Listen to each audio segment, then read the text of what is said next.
Halo guys, kembali lagi dengan gue Kuro guys. Kali ini kita akan lanjutin rangkuman light novel Komodo Suga no Nika sebelumnya atau part 17. Jadi yang belum nonton part sebelumnya, gue saranin kalian nonton dulu biar lebih enak memahami alur ceritanya. Oke, langsung aja kita masuk ke konten.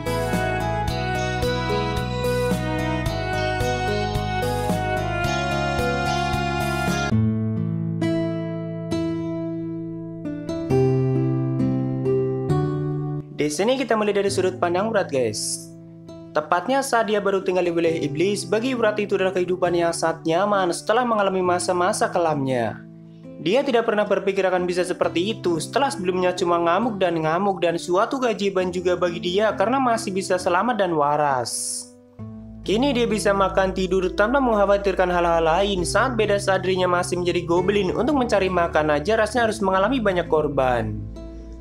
Tapi Urat juga berpikir akan membalas kebaikan Sophia, Ariel, dan Shiroori, dan kebetulan dia bertemu dengan Blue yang akhirnya sangat menyukai Urat dan baik padanya.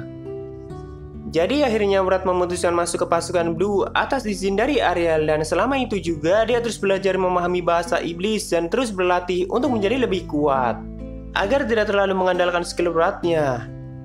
Apalagi di waktu ini, Sophia masih belum melepas segelnya dan itu adalah keputusan yang tepat mengingat masih terlalu berbahaya jika tiba-tiba Urat mengaktifkannya dan kehilangan kendali. Singkat cerita, dia mulai mendapat banyak rekan yang baik di pasukan Blue dan bahasa iblisnya juga semakin lancar. Mempelajari bahasa di dunia itu tidak terlalu lama guys, karena kebanyakan orang mempunyai kemampuan untuk menyimpan memori, jadi sekalinya belajar mereka akan mengingatnya. Lalu Urat juga semakin mengembangkan kemampuannya dan kini dia bisa memanfaatkan sihir spasialnya dengan cukup baik.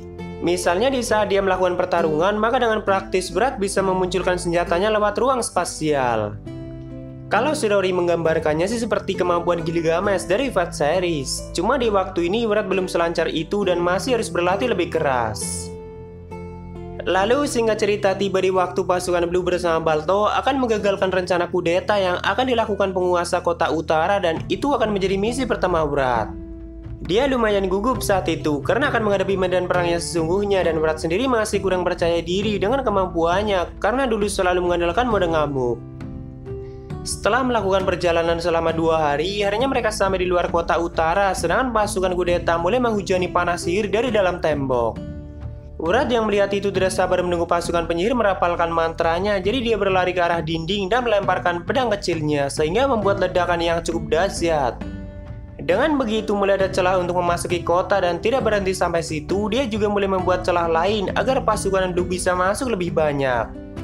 Tapi lama-kelamaan Urat juga mulai melihat banyak rekan yang baru dikenalnya mati satu persatu di perang itu. Dia ingin merasa sedih, tapi hatinya sudah terlalu terbiasa menyaksikan kematian dan kekejaman, jadi Urat hanya bisa mengingat kebaikan mereka dan terus maju untuk mengalahkan pasukan kudeta agar rekannya tidak terlalu banyak yang menjadi korban. Secara garis besar Urat sudah memahami situasinya kalau pasukan yang harus dikalahkannya kali ini adalah musuh Ariel. Dan karena Urat sudah melihat kebenaran melalui skill tabu, jadi dia paham betul kalau apapun keputusan Ariel itu untuk dunia mereka sendiri. Walaupun dari sudut pandang banyak orang, Ariel terlihat kejam dan tidak mempedulikan mereka. Tapi bagi orang yang sudah melihat kebenaran tabu, Ariel adalah sosok yang sangat dibutuhkan untuk dunia itu. Jadi Urat tidak punya rasa ragu dalam membunuh pasukan kudeta. Di sini dia juga mulai menyadari kalau sebenarnya dirinya sendiri cukup kuat walaupun tanpa mengaktifkan mode ngamuk.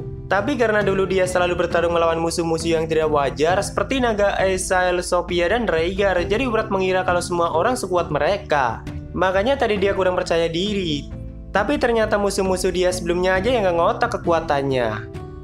Di waktu ini stat Urat dalam mode biasa itu sekitar 3000-an guys. Dan saat di mode ngamuk semua statnya akan dikalikan 10 kali lipat.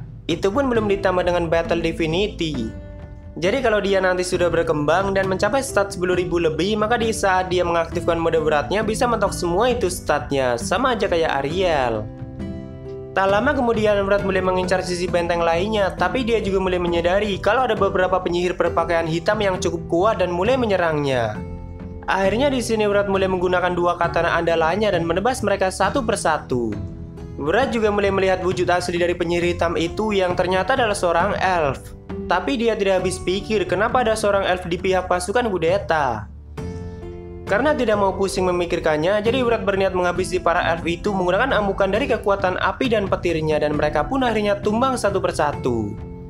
Tapi saat Wrath akan menebas elf lainnya, tiba-tiba ada seorang anak kecil yang melindungi elf itu dan dia juga memanggil nama Kyoya Sasajima. Wrath masih punya ingatan saat dulu pernah membantai pasukan elf di desa Burimus, dan saat itu juga ada anak kecil yang juga memanggil namanya. Jadi Wrath berpikir mungkin saja dia seorang reinkarnator. Tanpa menurunkan katananya, Wrath menanyakan, "Siapa dirimu?" Anak kecil itu menjawab, "Aku Kanami Okazaki atau Oka Sensei." Ya, Wrath bisa mengingat kalau Oka adalah gurunya. Lalu Wrath bilang, "Sudah lama sekali Sensei, walaupun ini bukan situasi yang aku inginkan untuk bertemu denganmu." Dan Oka menanyakan, "Kenapa kau melakukan hal-hal seperti ini?" Itu adalah pertanyaan paling konyol dan tidak masuk akal yang Wrath pernah dengar. Jadi Wrath menanyakan balik, "Harusnya aku yang memberikan pertanyaan itu pada Sensei. Kenapa di dunia ini kau malah membantu pemberontakan yang jelas-jelas akan meruntuhkan wilayah iblis?" Wrath tidak tahu alasan kenapa Oka dan rasnya ikut terlibat dalam pemberontakan ini, tapi Wrath sudah melihat kebenaran dunia melalui skill tabu dan dia sangat paham kalau ras elf cuma ada untuk menghancurkan dunia, khususnya Potimas. Di sini Oka menegaskan kalau dirinya berjuang untuk menyelamatkan reinkarnator yang diculik oleh Raja Iblis. Pemikiran seperti itulah yang ditanamkan Potimas pada Oka Sensei, guys. Mendengar itu, Wrath semakin tidak mengerti dengan pemikiran Oka Sensei. Lalu sambil mengulurkan tangannya, Oka bilang, "Ikutlah denganku dan lupakan semua ini. Teman-temanmu juga sudah ada di wilayah elf dan para elf memberikan perlindungan untuk kita." Saat itu Wrath merasa baru saja mendapat informasi yang cukup penting. Lalu Wrath mengatakan, "Aku tidak tahu apa yang salah dengan pemikiran Sensei," tapi Wrath menegaskan kalau dirinya tinggal di wilayah iblis dan membantu Raja Iblis itu atas kemauannya sendiri, tidak ada paksaan apapun. Wrath bilang ini adalah kebenaran yang diyakininya dan sama sekali tidak merasa malu untuk melakukannya atau membantai para pemberontak termasuk ras elf yang sudah mendukung pasukan itu. Justru sebaliknya, Wrath menyuruh Oka untuk melihat kenyataan. "Kalau kau bilang aku sudah melakukan hal-hal yang buruk, lalu apa bedanya denganmu yang juga sudah ikut membantai pasukan iblis atau rekan-rekan Wrath sebelumnya?" Dan Wrath juga menyuruh Oka untuk melihat tangan Oka sendiri yang berlumuran darah dan bagaimana dia bisa memberikan pertolongan pada muridnya kalau tangan itu juga digunakan untuk membantai para iblis yang tidak bersalah. Intinya Wrath menanyakan pada Oka kenapa dia merasa sudah melakukan hal yang benar dan akan memberikan pertolongan, sedangkan Oka sendiri telah melakukan hal yang jelas-jelas salah dan bahkan tangannya masih berlumuran darah setelah membunuh pasukan iblis yang belum tentu jahat. Mendengar itu, mata Oka langsung melebar dan tubuhnya sangat gemetar seperti kehilangan warna. Dia tidak bisa menjawab pertanyaan Wrath karena mungkin Potimas membatasi pemikiran Oka agar tidak melihat kenyataan itu. Makanya dia cuma bereaksi seperti orang linglung dan tubuhnya juga tidak kuat untuk menerima kejahatan yang sudah dilakukannya. Lalu Wrath yang melihat itu memanggilnya lagi dan mengatakan, "Kalau kau tidak bisa menyangkal itu, maka tidak ada alasan bagiku untuk meraih tanganmu." Tapi saat itu tiba-tiba Wrath menerima hantaman yang sangat keras di tubuhnya, bahkan tulang rusuknya sampai patah dan jelas itu bukan musuh sembarangan. Karena di saat Wrath berbicara dengan Oka, Wrath sama sekali tidak menurunkan kewaspadaannya. Tidak hanya itu, elf yang tadi akan ditebas oleh Wrath dan dilindungi oleh Oka juga mulai bangkit dan akan melakukan serangan. Walaupun Oka Sensei juga ikut meneriakkan sesuatu yang Wrath sendiri tidak mengerti, mungkin dia meminta pasukannya untuk jangan menyakiti Wrath. Tapi dari arah lain Wrath merasakan serangan yang sangat kuat dan untung saja Wrath masih sempat menghantam serangan itu dengan petirnya. Tapi Wrath bisa merasakan kalau serangannya bahkan sama kuatnya dengan petir andalannya dan mereka tidak hanya satu. Di sini Wrath merasa sangat terancam dan tidak mungkin bisa lolos dengan kekuatannya kali ini karena mode Wrath-nya masih disegel oleh Sophia. Tapi tak lama kemudian, Salriel dan Viel datang di waktu yang tepat dan dengan kecepatan mereka yang sangat gila yang bahkan mata Wrath tidak bisa mengikutinya. Tiga bersaudara itu menghancurkan pasukan elf satu persatu dengan sangat brutal. Udara di tempat itu juga menjadi sangat dingin dan ternyata Sophia juga sudah masuk ke pertarungan, tapi mata Wrath tidak bisa mengikutinya. Dengan sekejap tempat itu menjadi pembantaian sepihak yang bahkan Wrath berpikir apakah itu tidak terlalu berlebihan. Karena Sophia dan tiga boneka Taratek menghancurkan pasukan elf sampai ke tingkat yang mengerikan. Tapi bagaimana dengan Oka Sensei? Saat itu Wrath melihat kalau sebelum Sophia dan tiga boneka Taratek datang, dia sudah ditarik mundur oleh salah satu elf dan mungkin langsung dibawa ke tempat lain. Jadi Sophia tidak sempat melihatnya dan untung saja dia tidak melihat. Bisa-bisa Oka Sensei akan langsung dibunuh sama Sophia karena dia tidak sebaik Wrath. Lalu Sophia menunjukkan salah satu tubuh asli dari pasukan yang dibawa oleh Oka agar Wrath tidak mengira Sophia berlebihan. Dan setelah Wrath melihatnya, itu adalah mesin yang sudah dimodifikasi agar mirip seperti makhluk hidup, tapi di setiap cyborg itu juga diisi dengan otak manusia. Itu adalah hal yang sangat mengerikan bagi Wrath, dan Wrath juga mengatakan bisa-bisanya Oka Sensei mengucapkan hal yang mulia kalau dia sendiri hidup bersama orang-orang yang sudah melakukan hal-hal yang mengerikan seperti itu. Sophia yang mendengarnya bertanya pada Wrath apa yang sudah terjadi, tapi Wrath bilang akan menceritakannya nanti karena itu berhubungan dengan reinkarnator, jadi Wrath ingin Shirori mendengarnya juga. Tapi sebelum itu, Wrath harus menyelesaikan misinya dulu untuk menghentikan pemberontakan. Dalam hati Wrath sangat bersyukur karena Sophia, Shirori, Ariel, dan para boneka Taratek ada di sisinya, karena mereka adalah orang-orang yang sangat kuat dan untuk kesekian kalinya lagi-lagi Wrath diselamatkan oleh mereka. Ya, dari sini kalian bisa nilai sendiri perbedaan antara Wrath dan sahabat bodohnya yang dengan bangga membela ras elf tanpa mencari tahu kebenaran. Tapi untuk Oka yang nggak bisa sepenuhnya disalahin juga karena ibaratnya dia cuma boneka Potimas doang. Jadi selanjutnya mari kita lihat dari sudut pandang Potimas sendiri. Saat itu Potimas sedang menyiapkan pasukan Gloria humanoid untuk mendukung pemberontakan di wilayah iblis, tapi entah bagaimana Ariel mengetahui rencana pemberontakan dan bergerak lebih cepat dari Potimas. Tapi sebelum itu dia sudah mengirim beberapa pasukan dan pasukan itulah yang kena bantai sama Sophia dan 3 boneka Taratek. Dan lebih memalukannya lagi, gerbang teleportasi yang dibuatnya untuk mendukung pemberontakan malah digunakan oleh Shirori untuk menyerangnya sendiri. Dan bahkan satu markasnya harus dijatuhi meteor yang sangat besar oleh Shirori. Gara-gara itu Potimas kehilangan 27 cyborg canggihnya dan satu markasnya. Mungkin itu jumlah yang kecil bagi Potimas, tapi dia baru saja menciptakan cyborg itu dan kebetulan di waktu ini dia mulai susah menculik manusia untuk digunakan otaknya sebagai suku cadang. Karena Dustin terus-terusan menghalangi pergerakannya di wilayah manusia dan baru-baru ini pahlawan Julius juga mulai ikut menghalanginya. Tidak hanya itu, Shirori juga menghancurkan semua gerbang teleportasi miliknya yang ada di wilayah iblis. Jadi anak Potimas atau Oka Sensei harus tertinggal di sana karena tidak lagi mempunyai akses untuk sampai ke desa elf dengan praktis. Sedangkan para elf murni yang bersama Oka tidak ada yang bisa menggunakan sihir itu. Kalaupun Oka mati ya Potimas juga sebenarnya nggak masalah, tapi kalau masih bisa dimanfaatkan maka Potimas akan menyelamatkannya.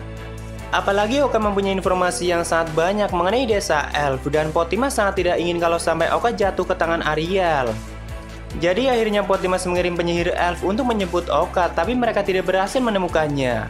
Dan ternyata Agnar malah menghubunginya dan dialah yang sudah mengantarkan Oka melewati pegunungan mistik, lalu menggunakan gerbang teleportasi yang ada di wilayah manusia. Tapi ini waktunya setelah beberapa minggu pemberontakan guys, jadi nanti kita lihat lebih detailnya lewat sudut pandang Shirori. Ini cuma informasi yang diketahui oleh Potimas sendiri. Dan di waktu ini Potimas juga mendapat informasi kalau bawahan Ariel membuat keributan di perbatasan antara wilayah iblis dan manusia. Kalau kalian ingat, dulu saat insiden G-Flat kan Ariel sempat memenggal salah satu klon Potimas dan ternyata Ariel masih menyimpan kepalanya. Dan melalui itu Potimas kadang bisa mendengar percakapan Ariel di wilayah iblis, walaupun Potimas juga tahu kalau mungkin saja Ariel sengaja memberikan informasi palsu untuk membuatnya bingung. Tapi setelah lama Potimas tidak mendengarnya, di waktu ini Ariel menggunakannya lagi dan dia mengatakan dengan nada yang sangat marah, "Jangan berpikir kau sudah menang."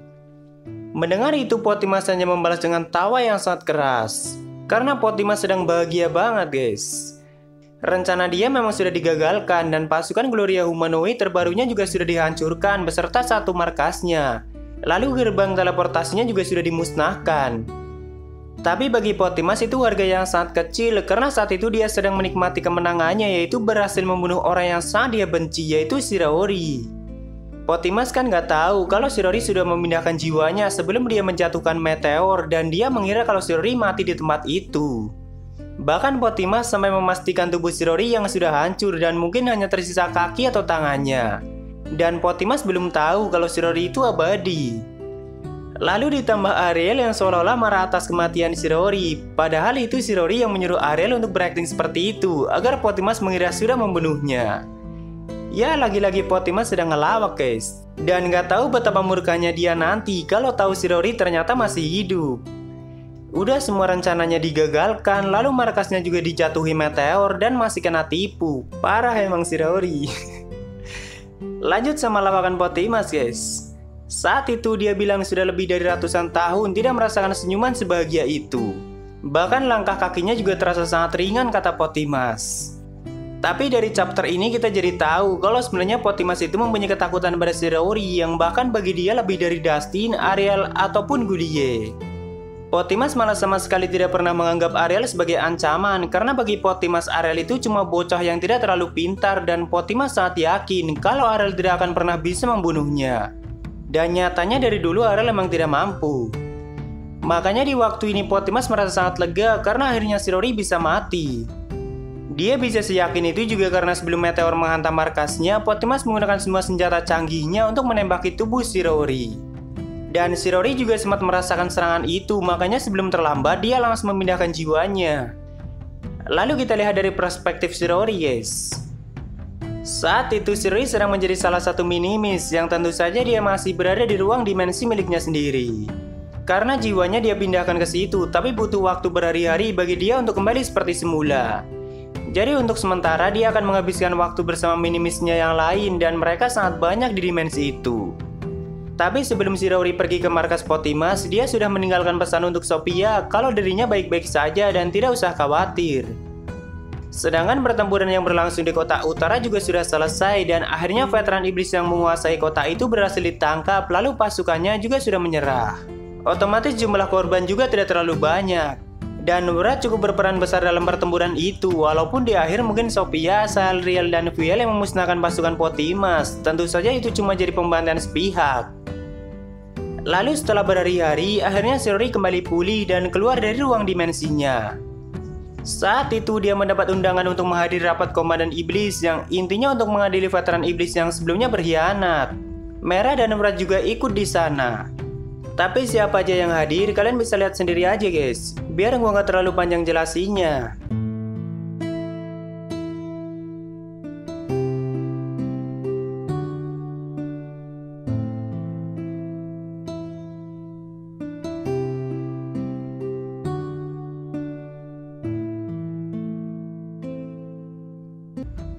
Oh ya, gue ralat sedikit. Kalau veteran iblis yang berkhianat ini sebelumnya adalah komandan iblis ke-7. Jadi nanti setelah dia mati akan digantikan sama Blue. Dan otomatis Blue juga akan menjadi penguasa kota bagian utara. Dan karena Shiraori memberikan julukan dia Warkis, jadi gue ikut aja dan yang lainnya juga mendapat julukan masing-masing. Tapi cuma di otak Shiraori aja sih, karena dia selalu memberikan julukan pada orang lain. Tapi ada satu komandan yang menarik perhatian Shiraori, yaitu Miss Bob atau Sanatoria. Karena Shiraori hampir tidak percaya kalau ada orang yang mempunyai OP sekaliber itu. Dan karena penasaran itu asli atau tidak, Shiraori menggunakan penglihatan tembus pandang untuk melihat bagian dalamnya. Tapi tentu saja dia sambil menutup mata, jadi tidak ada yang tahu kalau Shiraori sedang memandangi OP yang ukurannya tidak wajar.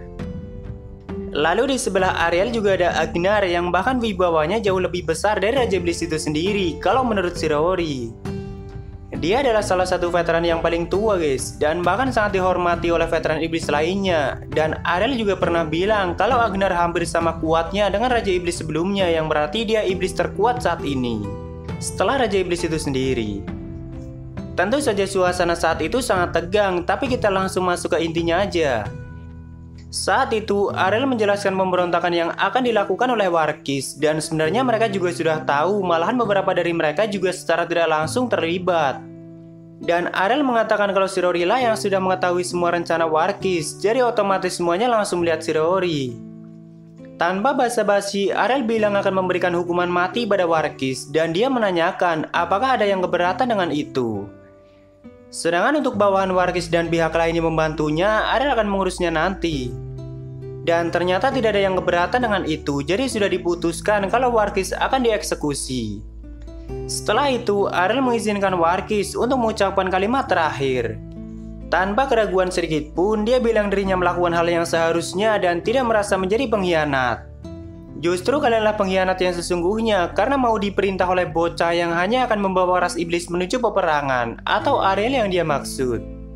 Banyak kalimat yang diucapkan oleh Warkis saat itu yang intinya dia sudah memperjuangkan kebenaran yang dia yakini, yaitu menghindarkan ras iblis dari perang besar dengan cara menyingkirkan Ariel. Bahkan dia sempat memprovokasi veteran iblis lain untuk bersama-sama mengalahkan Ariel saat ini. Tapi mendengar itu, Agnar langsung berdiri dan menyangkal semua ucapan Warkis, lalu menyuruh Warkis untuk mengakui perbuatannya kalau itu sebuah pengkhianatan pada Raja Iblis. Mungkin Agnar khawatir kalau veteran iblis lain akan termakan provokasinya, dan Agnar tahu kalau Ariel bisa membantai seluruh ras iblis dengan mudah. Setelah melihat Agnar yang sangat dia hormati bertindak seperti itu, akhirnya Warkis minta maaf dan terpaksa mengakui pengkhianatannya, tapi dia tetap merasa sudah melakukan hal yang benar yang dia yakini. Ternyata di sini Ariel juga tidak bisa menahan perasaannya, dan dia mengatakan kalau kau bilang perbuatanku bodoh, maka semua ras iblis dan manusia bahkan lebih bodoh dari itu. Karena kalian semua sudah mengkhianati Dewi yang sudah mengorbankan hidupnya untuk dunia ini, dan sekarang semua orang mengeluh dengan nasib dunia ini. Padahal itu perbuatan bodoh kalian semua di masa lalu. Bahkan menurut Ariel, ras iblis ataupun manusia tidak punya hak lagi untuk hidup di dunia, jadi mereka tidak punya hak untuk mengeluh. Mungkin ras elf juga yang dia maksud. Walaupun banyak dari veteran iblis tidak mengerti apa yang Ariel maksud karena belum mencapai skill tabu, tapi mereka bisa merasakan kalau itu adalah perasaan Ariel yang sebenarnya, sekaligus merasakan ketakutan yang luar biasa. Blue yang biasanya berani aja sampai menggigil ketakutan.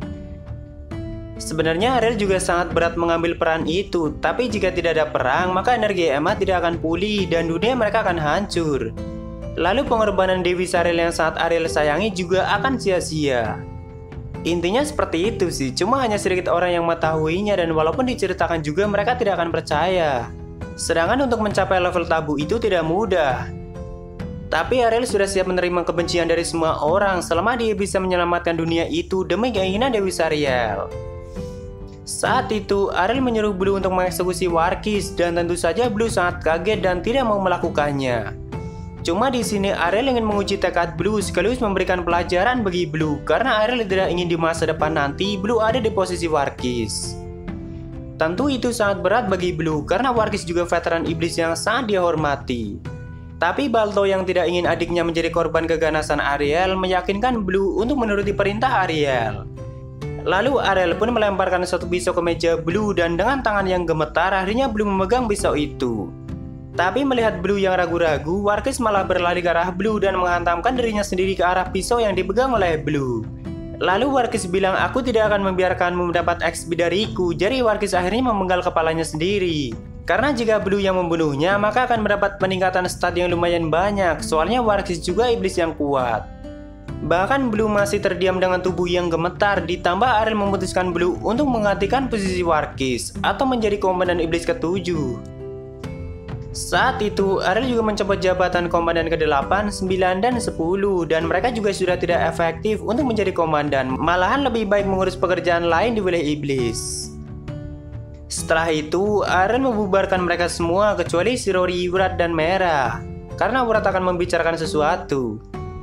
Dan setelah semua veteran iblis keluar, Ariel menggunakan Gluttony untuk melahap tubuh Warkis, bahkan dia tidak membiarkan satu darah pun tersisa. Tapi menurut Shirori, itu adalah bentuk penghormatan Ariel untuk Warkis. Dan bagi Shirori sendiri, Warkis adalah orang yang keren karena sampai mati pun dia tidak ragu dengan kebenaran yang sudah dia yakini. Lalu melihat wajah Ariel yang sedih, Shirori bertanya, apakah kau baik-baik saja? Tapi hanya dengan mendengar kata itu sudah cukup untuk membuat Ariel bisa tertawa lepas. Bahkan Wrath dan Merah aja sampai melongo sambil menatap Shirori. Karena ya hampir tidak pernah Shirori menunjukkan kekhawatirannya pada orang lain. Itu adalah momen yang sangat langka sih. Lalu di sini Wrath menceritakan semua kejadian saat dirinya bertemu dengan Oka Sensei, dan Shirori lah yang paling kaget saat itu. Dan kenapa dia harus terlahir menjadi ras elf? Tapi kita lanjutkan di part selanjutnya guys. Biar Shirori yang tanyakan itu sama Di. Oh ya, thank you yang udah beliin kopi buat Mimin guys. Sorry nggak bisa sebutin satu-satu. Oke, mungkin segitu aja untuk rangkuman kali ini. Jika ada kesalahan gue minta maaf, atau kalian bisa koreksi aja di bawah. Like jika kalian suka dengan video ini, dan dislike jika tidak suka tidak apa-apa. Thank you yang udah mampir. Sampai ketemu di video selanjutnya. Salam guru guys.